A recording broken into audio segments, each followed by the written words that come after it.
ভোটের আরো খবর জানাতে আবারও জাহাঙ্গীরনগর বিশ্ববিদ্যালয় থেকে সরাসরি যুক্ত হচ্ছেন সাভার প্রতিনিধি শাহেদ জুয়েল।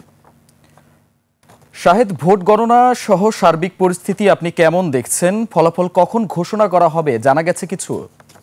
দীপু, ধন্যবাদ আপনাকে। ভোট গণনা কিন্তু এখনো চলছে। দশম সংসদ নির্বাচনে শিক্ষার্থীদের নির্বাচনে কিন্তু এখনো ভোট গণনা চলমান রয়েছে বলে আমাদেরকে জানিয়েছেন নির্বাচন কমিশন। নির্বাচন কমিশন সদস্য সচিব আরও জানিয়েছেন যে এই গণনা শেষ হতে পারে রাত 10টা পর্যন্ত। তো এই দীর্ঘ সময়ে যে ভোট গণনা চলছে এই ব্যাপারে আমরা শিক্ষার্থীদের সাথেও কথা বলেছি। তারা কিন্তু অনেকটাই পরিশ্রান্ত, ক্লান্ত এবং এই দীর্ঘসূত্রিতার ব্যাপারে সন্দিহান প্রকাশ করেছে যে এখানে কোনো ম্যানিপুলেট হচ্ছে কিনা।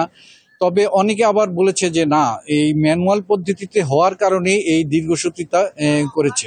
তো ইতিমধ্যে আপনি দীপু একটি বিষয় জানিয়েছেন সবাইকে যে একটি দুঃখজনক ঘটনা কিন্তু ইতিমধ্যেই জাহাঙ্গীরনগর বিশ্ববিদ্যালয়ে নির্বাচনকালীন সময় ঘটে গেছে।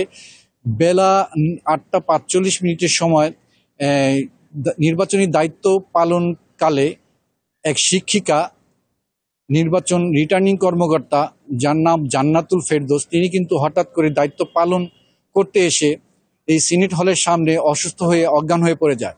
তখন সকলেই তাকে ধরাধরি করে হাসপাতাল নিয়ে গেলে সেখানে কর্তব্যরত ডাক্তার তাকে মৃত ঘোষণা করে। এই ঘটনা শোনার পরেই কিন্তু জাহাঙ্গীরনগর বিশ্ববিদ্যালয়ে শোকের ছায়া নেমে এসেছে।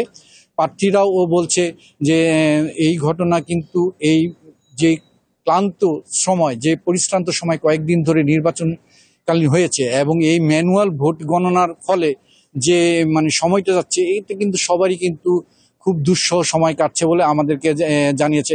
আমরা দেখাতে চাই আপনাদেরকে একটু যে নির্বাচনে সময় কিন্তু দায়িত্ব পালন করে এখনো কিন্তু আইন শৃঙ্খলা বাহিনীর সদস্যরা সহ গণমাধ্যম কর্মীরাও কিন্তু এই নির্বাচন কার্যালয়ের সামনে অবস্থান করছেন।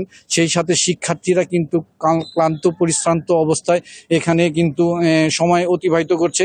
তার মধ্যে যে খবর পেয়েছে যে এখানে নির্বাচন কমিশন বলছে যে রাত 10টা কালীন সময়ে কিন্তু এই ভোট শেষ হতে পারে।